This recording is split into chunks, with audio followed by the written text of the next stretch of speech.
Mr. Edwin T. Paino of Batangan, Gonzaga, Cagayan is this year's nominee for Outstanding Fisherfolk in Fish Capture category.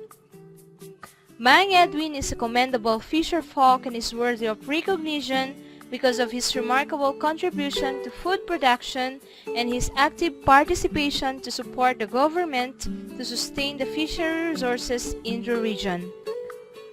His devotion to help in the conservation, preservation, and management of the fishery resources in his town is further tightened as he committed himself as the present chairman of the Barangay's Agriculture Fisheries Council, vice chairman of the Barangay Councilors League of the Philippines Gonzaga chapter, and treasurer of Gonzaga Municipal Agriculture and Fisheries Council.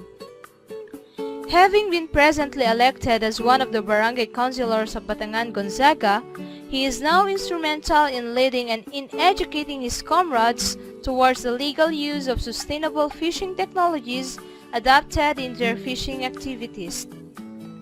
His unsurpassable involvement in the fishery arena has made him engaged in the different programs and advocacies of BFAR. This has earned for him the Regional Fisherfolk Director in 2006 and as a Gawad Seka Capture Fisheries category national finalist in 2004. Being optimistic, industrious, and thrift, he was able to revive the fishing business of his parents, which was then at the brink of bankruptcy.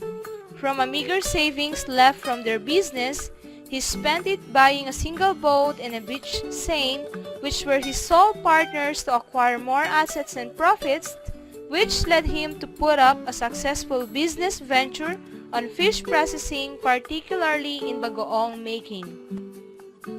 Being innovative, he has also developed an indigenous fishing gear which gives him a bounty catch during daytime and nighttime. Now his saprot, as he calls it, has already been adopted by the fishermen of a neighbor town, Santa Ana.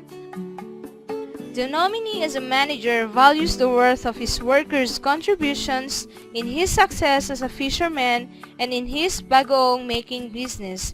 Strong-willed to extend his help to his neighborhood, he is now employed and paying around 90 workers from his fishing ventures and bagoong making business. Though he has been marked successful in fishing, he has also invested in several sources of income to always sustain his family's needs. As being a good father for his children and who has been deprived to finish his college education, he now enjoys reaping the fruits of his sacrifices from his two eldest sons who earned their own degree in higher education in Bachelor of Science in Hotel and Restaurant Management and Bachelor of Science in Marine Transportation.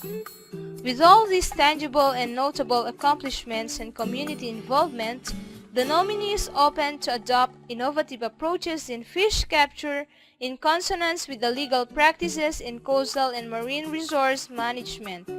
He bears an exemplary contribution on food security, jobs generation, and an active advocate in the promotion of sustainable fishing technologies as provided in the Fisheries Code of the Philippines, also known as the RA 8550.